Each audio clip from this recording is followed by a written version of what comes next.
સૂતજી કહે છે કે અત્યારે સાંપ્રત જે 4 યુગો છે એમાં ત્રીજો યુગ એટલે દ્વાપર, સતયુગ, પછી ત્રેતા, પછી દ્વાપર, પછી કલી આવે. એમાં સત્યવતી અને પરાશર મુનિથી ભગવાન શ્રી હરિનો વ્યાસ અવતાર થયો. વ્યાસજીએ જોયું કે હવે દ્વાપર પૂરો થશે એટલે કલયુગ આવશે. તો કલયુગના લોકોને ઉદ્ધાર થવાનો ઉપાય તો કંઈક હોવો જોઈએ. તો વ્યાસજીએ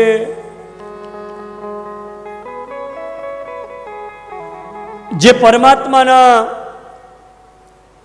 શ્વાસમાંથી પ્રગટ થયેલા વેદ હતા એમાં 1ના 4 વિભાગ કર્યા. 4 શિષ્યોને 4 વેદનું અધ્યાપન કરાવ્યું. એમાં પૈલ નામના મુનિને ઋગ્વેદ, જૈમિનીને સામવેદ, વૈશંપાયનને યજુર્વેદ અને દરુણ પુત્ર સુમંતુને અથર્વવેદ આપ્યો. ચારેયને કીધું વેદનો પ્રચાર કરો. વેદનો પ્રચાર કરવા લાગ્યા, પણ વેદ બધા સમજી ન શકે. તો જે લોકો વેદ સમજી નતા શકતા એના માટે વ્યાસજીએ મહાભારતની રચના કરી. છતાં વ્યાસજીને એમ લાગ્યું કે હજી કંઈક ખૂટે છે. 17 પુરાણો રચ્યા. પુરાણો કેટલા છે આપણે ત્યાં? 18 પુરાણોના નામ ક્યાં ક્યાં પુરાણો છે આપણે ત્યાં? યાદ રહે તો રાખજો. મત્સ્ય પુરાણ, માર્કંડેય પુરાણ, ભવિષ્ય પુરાણ, ભાગવત પુરાણ, બ્રહ્માંડ પુરાણ, બ્રહ્મ પુરાણ, બ્રહ્મ વૈવર્તક પુરાણ, વાયુ પુરાણ, વિષ્ણુ પુરાણ, વામન પુરાણ અને વરાહ પુરાણ, અગ્નિ પુરાણ, નારદ પુરાણ, પદ્મ પુરાણ, લિંગ પુરાણ, ગરુડ પુરાણ, કુર્મ પુરાણ અને સ્કંદ પુરાણ. આ 18 પુરાણો. 18 થઈ ગયા ને? ઘટા નથી ને કઈ? તો બસ આ 18 પુરાણો છે. એમાં ભાગવત પેલા 17 લખાયા.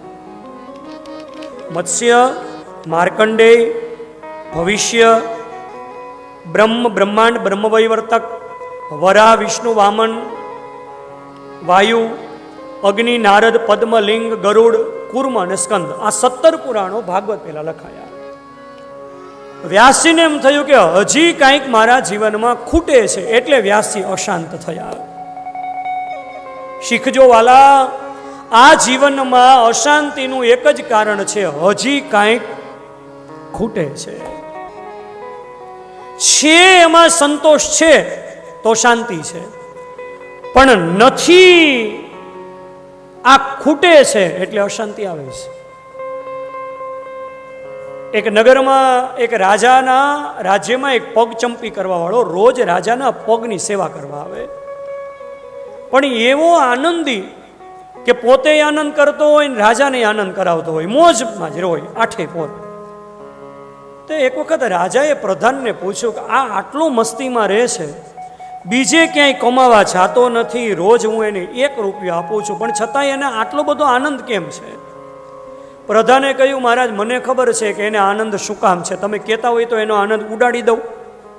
રાજાની આજ્ઞા લઈને પ્રધાને એવી યુક્તિ કરી કે ઓલો પગચંપી કરવા વાળો ઘરે સૂતો હતો ને, તો પ્રધાને એક થેલીમાં 1 રૂપિયાના ચાંદીના 99 સિક્કા નાખ્યા. એ વખતે ચાંદીના સિક્કાનું ચલણ હતું.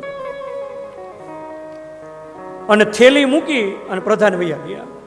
પગચંપી કરવા વાળો જાગ્યો ને પગ પડ્યો થેલી ઉપર. જોયું કે આમાં તો રૂપિયા લાગે છે, તો ગણ્યા તો 99 હતા. આજ રાજાના પગ દાબવા આવ્યો ને આજ ચિંતામાં હતો. આજ ઉદાસ હતો. એટલે રાજાએ કહ્યું, એટલે રોજ તો તું બહુ આનંદમાં હો, આજ ચિંતા શેની છે? એટલે પેલો પગચંપી કરવાવાળો કે મહારાજ મને ચિંતા એ વાતની છે કે આજ હું બપોરે જાગ્યો ને તો મારા ઘરમાં એક થેલી પડી હતી અને એ થેલીમાં 1 રૂપિયાના 99 સિક્કા હતા. આજ મને વિચાર આવે છે કે તમે મને 1 રૂપિયો આપો ને મારે વાપરવો નથી, 99 ભેગો નાખી દઉં એટલે 100 પૂરા થઈ જાય. રાજાએ કીધું હવે સમજાણું, તુંય પડ્યો હોના ચક્કરમાં. એકમાં શાંતિ હતી ત્યાં સુધી વાંધો નહોતો, પણ 99ના 100 કરવામાં પડ્યો એટલે અશાંતિ આવી. ખિસ્સામાં 90 હોય, 10 ઓછા હોય. હવે ઓછા 10 કે 90, વધારે 90 કે 10? 90 જ વધારે છે ને, પણ 10 ઓછા છે એની ચિંતામાં આલા 90નો આનંદ નથી લઈ શકાતો. એ તો ઉપાધિનું કારણ છે. એક શેઠ બેઠા હતા ને એટલે મુનિ મેં કીધું, શેઠ મજામાં? શેઠ કે હા, દાળ રોટલા નીકળે છે. શેઠે કીધું દાળ રોટલા નીકળે? એટલે મુનિ એમ કે શેઠ આ વખતે આપણે 10 લાખ રૂપિયા નફો થયો છે. તો 10 લાખ નફો થાય તો એ બાસુંદી પૂરી કહેવાય કે દાળ રોટલા કહેવાય? 10 લાખ રૂપિયા નફો થાય તો બાસુંદી પૂરી કહેવાય ને. શેઠ કે શું બાસુંદી પૂરી? ગયે વખતે 15 લાખ નફો થયો તો આ વખતે ખાલી 10 લાખ થયા. સમજાય? એ ગે વખતના 15 લાખ આ વખતે 10 લાખ એને આનંદ નથી આપતા. એનું કારણ 15 લાખ ઉપર નજર છે, નહીં તો 10 લાખ ઓછા કહેવાય. અશાંતિનું કારણ આટલું ખૂટે છે. નારદજી આવ્યા, વ્યાસજીએ કહ્યું, અસ્ત્યેવ મેં સર્વમિદમ ત્વયોક્તમ તથાપિ નાત્મા પરિતુષ્યતે મેં વેદનું વિભાજન કર્યું, 17 પુરાણોની રચના કરી, મહાભારતની રચના કરી, છતાંય મારા મનમાં કેમ શાંતિ નથી મને સમજાતું નથી. નારદજીએ કહ્યું, વ્યાસ તમે બધું કર્યું પણ જે કરવાનું હતું ને એ જ ન કર્યું. જ્યાં સુધી તમે ભગવાનના ગુણાનુવાદ નહીં ગાઓ ત્યાં સુધી તમને પરમ શાંતિનો અનુભવ નહીં થાય. અને વ્યાસ સાંભળો, ભગવાનના જે ગુણ છે એનો મહિમા કેવો છે. નારદજીએ એક દાસીના પુત્રની કથા સંભળાવી છે કે એક નાનું એવું ગામ હતું ને એમાં એક દાસી રહેતી હતી, વિધવા હતી. એને તે એક નાનો દીકરો હતો. આ દાસી રોજ બ્રાહ્મણોના ઘરમાં, ઋષિઓના આશ્રમમાં સેવા કરવા જતી હતી. સંતોની રોજ દાસી સેવા કરે. આ બાળકને સંતોની સેવામાં એવો આનંદ આવી ગયો, સંતોની સાથે રહેતા રહેતા બાળકનું જીવન બદલાવા લાગ્યું. જીવન જ્યારે પણ બદલાય ત્યારે સત્સંગથી જ બદલાય. ચાતુર્માસ પૂરો થયો, સંતોએ જવાની તૈયારી કરી. એટલે આ બાળકે સંતોને કહ્યું, મને સાથે લઈ જાઓ. બાળકને સંતોએ કહ્યું, બેટા તારે સાથે ન અવાય, કારણ કે તારા ઉપર તારી વિધવા માતાની જવાબદારી છે. તો આ બાળકે કહ્યું કે મને ઘરમાં મારી માતાની સેવા કરવાની, તો મને કંઈક આધાર તો આપો. એટલે સંતોએ જતા જતા બાળકને એક મંત્ર આપ્યો, નમો ભગવતે તુભ્યમ વાસુદેવાય ધીમહિ પ્રદ્યુમ્નાય અનિરુદ્ધાય નમઃ સંકર્ષણાય છે. આ મંત્ર આપીને સંતો વિદાય થયા. આ બાળક માની સેવા કરવા માંડ્યો. મનમાં મંત્રનો જપ કરે, શરીરથી માની સેવા કરે. આમ કરતા કરતા એક વખત ગાય દોવા માટે ગયેલી આ માં, એનું સર્પદંશથી મૃત્યુ થઈ ગયું. બાળકે વિચાર કર્યો, ભગવાનની કૃપા થઈ. માં હતી તો જવાબદારી હતી, હવે એકલા ભજન કરવાની બહુ મજા આવશે. જો સજ્જનો, સત્સંગ છે ને એનું મોટામાં મોટું ફળ એ છે કે સત્સંગથી તમારા જીવનની પરિસ્થિતિ બદલતી નથી, પણ સત્સંગથી તમારા જીવનની પરિસ્થિતિને જોવાની નજર સત્સંગથી બદલી જાય. એનું તમને એક દ્રષ્ટાંત આપું. હનુમાનજી મહારાજ જ્યારે લંકામાં ગયા ત્યારે હનુમાનજીને રાવણના નાના ભાઈ વિભીષણ સાથે મિત્રતા થઈ. એટલે હનુમાનજીએ વિભીષણજીને કહ્યું કે આ નિશિચરોની નગરીમાં તમે રહ્યો છો કઈ રીતે? એટલે વિભીષણજીએ જવાબ આપ્યો, સુનહુ પવન સુત રહની હમારી જીમી દસન ન મહ જીભ બિચારી. દસન એટલે શું થાય? સંસ્કૃતમાં દાંતને દશન કહેવાય. દાંતને દસન કહેવાય. એટલા માટે કુસુમ દસન નામા સર્વ ગંધર્વ રાજ. કુસુમ એટલે શું થાય? પુષ્પ. અને દસન એટલે દાંત એટલે પુષ્પદંત. કુસુમ દસન નામ સર્વ ગંધર્વ રાજા. મહિમ્ન સ્તોત્રમાં દસન એટલે દાંત થાય, કુસુમ એટલે પુષ્પદંત માટે કુસુમ દસન એવો શબ્દ આવે મહિમ્ન સ્તોત્રમાં. તો દસન એટલે દાંત થાય એટલે વિભીષણજીએ જવાબ આપ્યો, જીમી દસન અનમહ જીભ બિચારી. જેમ 32 દાંતની વચ્ચે જીભ રહેતી હોય ને એમ હું રહું છું. એટલે દુઃખ કહેવાય ને. 32 દાંતની વચ્ચે જીભ બિચારી કેવી રીતે રહે? 32 દાંત અને કેવા કઠોર, અને જીભ બિચારી કેટલી કોમળ. એટલે એવી બિચારી હાચવીને રહે. તમે જોજો દાંતમાં કંઈક કચરો ભરાઈ જાય ને એટલે જીભ એવી દાંતની સેવામાં લાગી જાય, જ્યાં સુધી કચરો નીકળે નહીં ત્યાં સુધી દાંતની સેવામાં જીભ લાગેલી રહે. કારણ કે એને ખબર છે કે આ 32 ની વચ્ચે મારે એકલી રહેવાનું છે. વિભીષણજીએ જ્યારે દુઃખ વ્યક્ત કર્યું ત્યારે હનુમાનજી મહારાજે વિભીષણને કીધું, વિભીષણ ભાગ્યશાળી હોય ને એને આવું ઘર મળે. વિભીષણજી હનુમાનજીને કે મહારાજ હું તો આને દુર્ભાગ્ય સમજુ છું કે 32 દાંતની વચ્ચે જીભને રહેવું એ તો દુર્ભાગ્ય કહેવાય કે આવું ખરાબ ઘર મળે. હનુમાનજી મહારાજ કે વિભીષણને આવું ઘર તો મળે જ નહીં.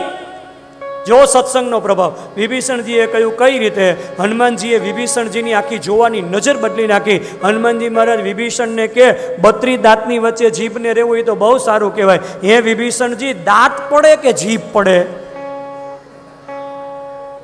એટલે વિભીષણજીએ કહ્યું કે દાંત પડી જાય, જીભ સલામત રહે. હનુમાનજીએ કહ્યું કે આ દાંત જેવા રાક્ષસો બધાય પડી જવાના અને તમે લંકામાં સલામત રહેવાના. વિભીષણજીની આખી નજર બદલી ગઈ. આ સત્સંગનો પ્રભાવ. જીવનમાં પરિસ્થિતિ નહીં બદલે, પણ સત્સંગથી તમારી પરિસ્થિતિને જોવાની નજર બદલી જશે. સત્સંગ એટલા માટે પ્રભાવશાળી. સારા માણસોના સંગમાં તમે રહ્યો ને તો તમારી જે નેગેટિવિટી છે ને એને બદલી નાખશે, પોઝિટિવ થઈ જશો તમે. કે ઘરમાં કાંઈક જો સત્સંગનો કેવો પ્રભાવ. હું ઘણી વખત સંતોના પ્રવચનો સાંભળતો હોય ને, સ્વામી રામસુખદાસજીનું એક પ્રવચન સાંભળતો ને બહુ મજા આવી. મને એ વાત બહુ ગમી ગઈ. બોલો, જીવનમાં ઉતારવા જેવી છે કે તમારા જીવનમાં કોઈ એવી વ્યક્તિ આવી ગઈ હોય કે જે તમને બહુ હેરાન કરતી હોય ને, તો એ વ્યક્તિને મનોમન કેવું, ગંગા મૈયાની જય. શું કામ? ગંગાનું કામ શું છે? પાપ ધોવાનું. તો કોઈ વ્યક્તિ તમને પરેશાન કરતી હોય તો એ શું કરે છે કે પરેશાની તમારા જીવનમાં તમારા પૂર્વના કર્મોથી આવી છે, તો એ વ્યક્તિ પોતે પાપ કરી અને આપણા પાપ ધોઈ નાખે છે. તો એને ગંગા મૈયા નો કહેવાય, શું કહેવાય? હર હર ગંગે. જીવનમાં કોઈ પણ પરિસ્થિતિ એવી આવે પરેશાનીની, માનો ગંગા મૈયા આવ્યા પાપ ધોવા માટે. કારણ કે જીવનમાં દુઃખ ક્યારે આવે? પાપ કર્યું હોય તો. આ જન્મનું હોય કે ક્યાં જન્મનું હોઈ શકે, પણ પાપ કર્મ છે તો પરેશાની આવે, ભોગવે એની ભૂલ. હા, દાદા ભગવાનની આખી જે સચ્ચિદાનંદની પરંપરા છે એમાં ડબલ બી છે. દાદા ભગવાન કે ડબલ બી ને યાદ રાખો. ડબલ બી એટલે ભોગવે એની ભૂલ. તમે ભોગવો છો તો એનો અર્થ એ ભૂલ તમારી છે, તો જ તમે ભોગવી રહ્યા છો. ઢોરના ગળામાં ડેરો હોય ને એટલે સમજી, ડેરામાં ખબર પડે, ઢોરના ગળામાં ડેરો નાખે. હવે આમ છોકરાઓને ખબર ન પડે, વડીલોને ખબર હોય. ઢોરના ગળામાં લાકડું બાંધી દે, ડેરો નાખે. ડેરો નાખે ને એટલે જાજુ દોડી ન હોગે. એટલે એ ડેરો નાખ્યો ને એટલે સમજી જવાનું કે આ તોફાની છે, તો જ ગળામાં ડેરો હોય. એમાં આપણા જીવનમાં ડેરો આવે એટલે સમજી લેવાનું કાંઈક તોફાન, તો જ ડેરો આવ્યો હોય. તો જીવનમાં પરિસ્થિતિ એવી આવે, પણ સત્સંગ હશે ને તો દુઃખ તમને દુઃખ નહીં લાગે. સત્સંગ હશે તો દુઃખ તમને સુખ લાગશે. નારદજી વ્યાસજીને કે આ બાળકને માં મરી ગઈ ને તો ભગવાનની કૃપા લાગી, હવે તો એકલા ભજન કરવાની બહુ મજા આવશે. આ બાળકે પોતાની માતાની ઉત્તર ક્રિયામાં ઘરની જે સંપત્તિ હતી બધી વાપરી દીધી. કોઈ આ બાળકને કહ્યું, બેટા તને તારા ભવિષ્યની ચિંતા નથી? આ બાળકને સત્સંગ હતો ને એટલે એ બાળકે જવાબ આપ્યો, મારા ભવિષ્યની ચિંતા કરવા વાળો હું કોણ? જે ભગવાને મારી માતાના ગર્ભમાં હું હતો એ પહેલા, મારા જન્મ પહેલા મારી માતાના શરીરમાં મારા માટે દૂધની વ્યવસ્થા કરી દીધી હતી. એ ભગવાન શું મારા ભવિષ્યની ચિંતા નહીં કરે? નથા દાત વાકો દિયા દૂધ માકો, ખબર હે ખુદા કો સબર વો ભરેગા. મુરાદમ કહે જો મુકદ્દર કી અંતર, જીને ટાંક મારા ન ટારા ટરેગા. આ બાળકને ભજન કરવું હતું, ઉત્તર દિશામાં જતો રહ્યો. બહુ આ બાળક ભટક્યો. એક પીપળાનું વિરાટ વૃક્ષ જોઈ બાળકના મનમાં વિચાર આવ્યો, હવે બહુ ભટકવું નથી, એક સ્થાન ઉપર અટકી જવું છે. આ બાળક અટકી ગયો. અધ્યાત્મની યાત્રા છે ને એનો દરવાજો ભટક્યા પછી જ ખુલે છે. ખૂબ ભટકી લો, ખૂબ ભટકી લો ને, જેને ભટકવાનો એક વખત અનુભવ થાય ને એને અટકવાનું મન થાય. પણ જે ભટક્યો જ નથી, જેને દુઃખનો અનુભવ જ નથી કર્યો, એને સુખની અનુભૂતિ થવાની સંભાવના બહુ ઓછી છે. જે અતિ અતિ અતિ ભટક્યો છે એ અટકવાનો. મધ્યમ માર્ગી જે હોય ને એને આગળ વધવાની સંભાવના બહુ ઓછી. પણ જેને દુઃખનો અનુભવ કર્યો છે એને સુખની અનુભૂતિ થવાની. બુદ્ધે દુઃખ જોયું તો એને સુખનો અનુભવ થયો છે. આ બાળક પીપળાના ઝાડ નીચે બેસી ગયો. ગુરુદેવનો આપેલો મંત્ર હતો, નમો ભગવતે તુભ્યમ વાસુદેવાય ધીમહિ પ્રદ્યુમ્નાય અનિરુદ્ધાય નમઃ શંકર્ષણાય ચ. એ મંત્રનો આ બાળક જપ કરવા લાગ્યો. આ બાળક જપ કરતા કરતા કરતા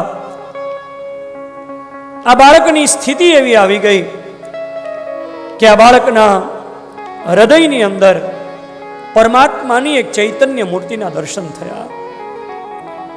પણ એવી દિવ્ય મૂર્તિ હતી એ બીજી ક્ષણે મૂર્તિ ખસી ગઈ. અને જેવી મૂર્તિ ખસી ગઈ એટલે વ્યાકુળતા થઈ ગઈ કે આ મૂર્તિ આટલી અદ્ભુત અને મૂર્તિ હવે કેમ દર્શન નથી થતા. આકાશવાણી થઈ, અવિપક્વ કષાયાનામ દુર્દોષહમ કુયોગીનામ. બેટા, તારા જેવા અપક્વ યોગીઓ છે એને મારા દર્શન દુર્લભ છે. ભગવાને દર્શન આપીને આકાશવાણી દ્વારા કહ્યું કે તને મારામાં તાલાવેલી જાગે એટલા માટે મેં તને માત્ર ઝાંખી કરાવી. હવે તને આ જન્મમાં નહીં, આવતા જન્મમાં ભગવાનના દર્શન થશે. આ દાસીનો પુત્ર છે, બીજા જન્મની રાહ જોવા માંડ્યો. એમાં અચાનક પ્રલયકાળ આવી ગયો. પ્રલયકાળમાં આખી સૃષ્ટિ જળબંબાકાર થઈ ગઈ. સૃષ્ટિ આખી બ્રહ્મામાં સમાઈ ગઈ. બ્રહ્મા સહિત આ બાળક ભગવાનમાં સમાઈ ગયો. બીજો જન્મ જ્યારે આ બાળકનો થવાનો હતો ત્યારે ભગવાન શ્રી હરિની નાભીમાંથી કમળ થયું, કમળમાંથી બ્રહ્મા થયા, બ્રહ્માના કમળમાંથી બ્રહ્મા થયા અને બ્રહ્માના ખોળામાંથી આ બાળકનો બીજો જન્મ થયો. દાસીનો પુત્ર હતો, બ્રહ્માનો પુત્ર થઈ ગયો.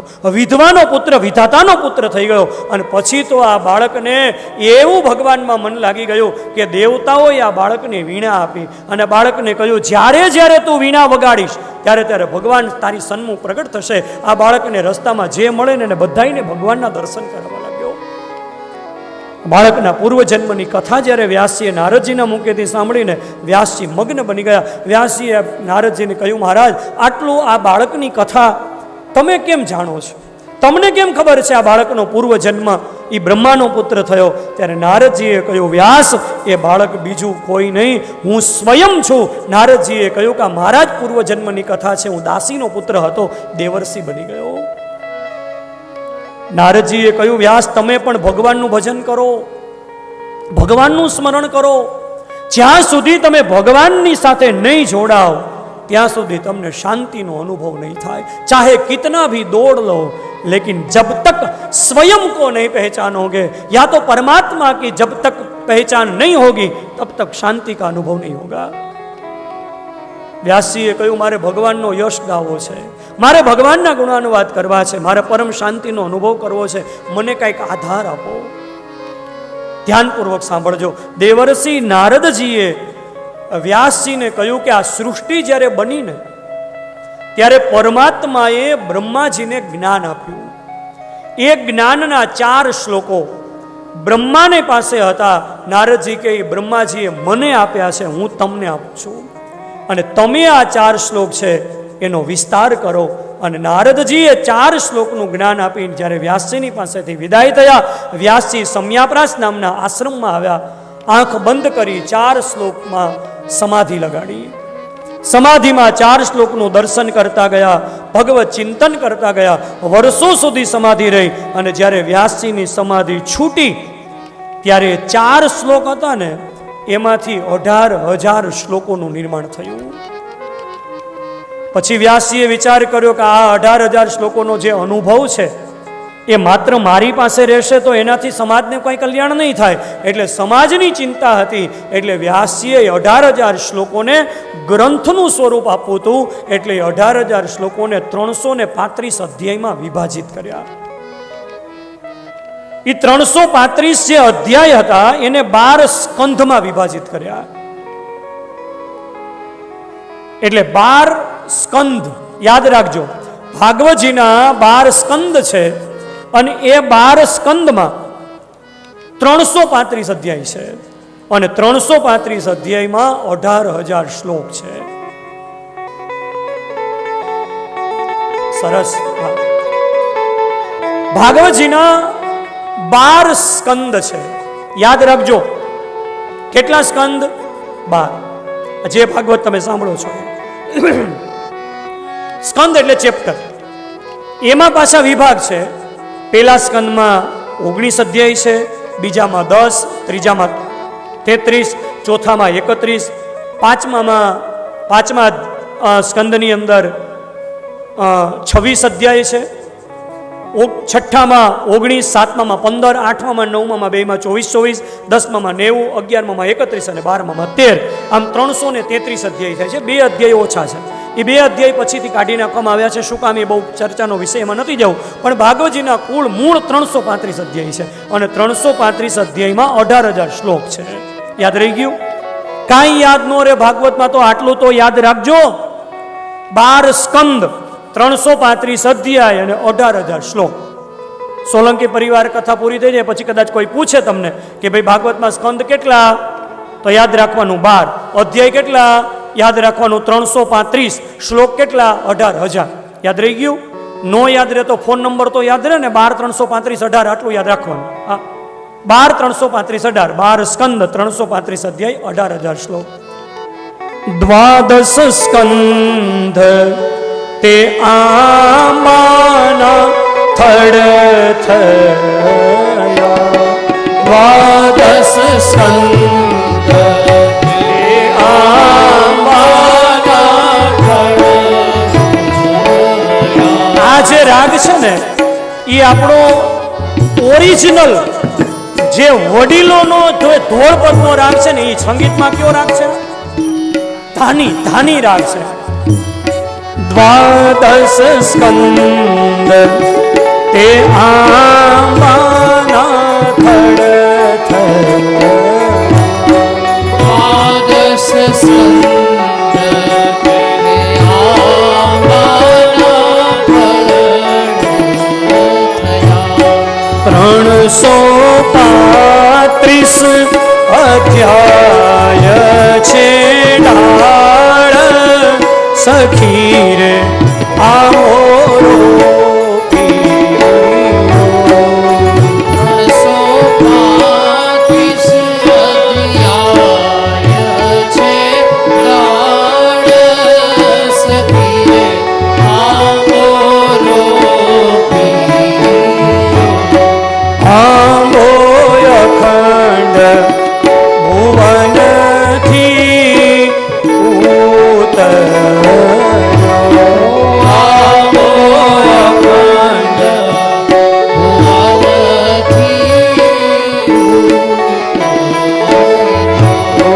બ્રજ ભૂમિમાં આંબાનો વાસ સખી રે આંબોરો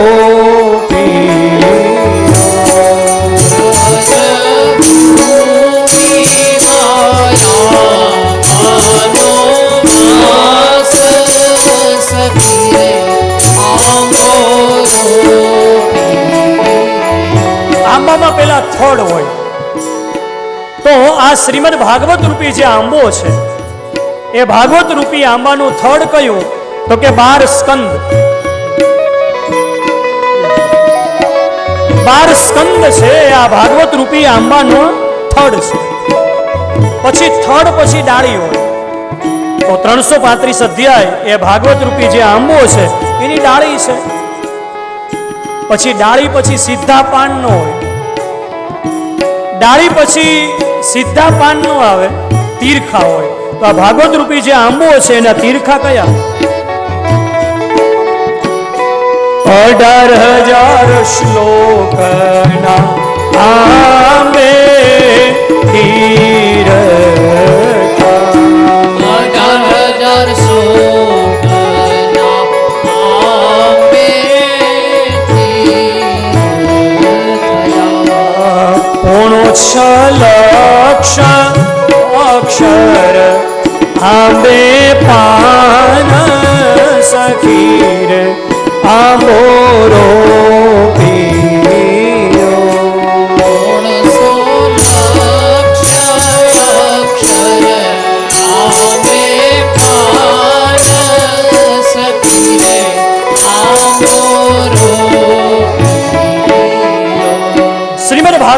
18,000 શ્લોક છે એ આંબાના પાન છે, આંબાના તીરખા છે.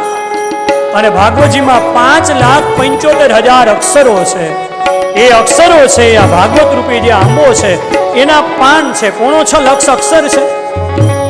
અને પછી આંબામાં સીધી કેરી નો આવે, આંબો પેલા મોરે અને મોરના ઝુમખા આવે. પ્રકરણ 43 ના આંબે ઝુમખા. પ્રકરણ 43 આંબે ઝુમખા. શ્રીમદ ભાગવત આંબાના ફળ સખી રે આંબો રોપિયો. શ્રીમદ ભાગવત આંબાના ફળ સખી રે આંબો રોપિયો. 43 પ્રકરણ એ આંબાના ઝુમખા છે અને શ્રીમદ ભાગવત એ આ વેદ રૂપી આંબો છે, એનું ફળ છે. પછી તે ફળ શ્રી શુકદેવ વેડીને લઈ ગયા. વે પર શ્રી સુખદેવ વેડીને લઈ ગયા. પરીક્ષિત બેઠા છે ગંગાને તીર સખી રે આંબો રોપિયો. પરીક્ષિત બેઠા છે ગંગાને તીર સખી રે આંબો રોપિયો. તે રસ રેડ્યો પરીક્ષિતના શ્રવણમાં. રસ રેડ્યો પરીક્ષિતના શ્રવણમાં. ખરો અનુગ્રહનો આધાર સખી રે આંબો રોપિયો. ખરો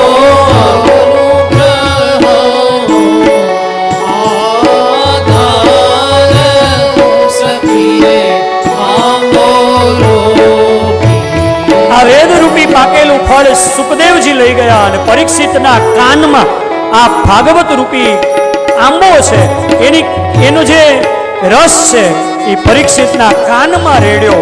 અને 7 દિવસ પરીક્ષિતે આ ભાગવતની કથા સાંભળી તો શું થયું?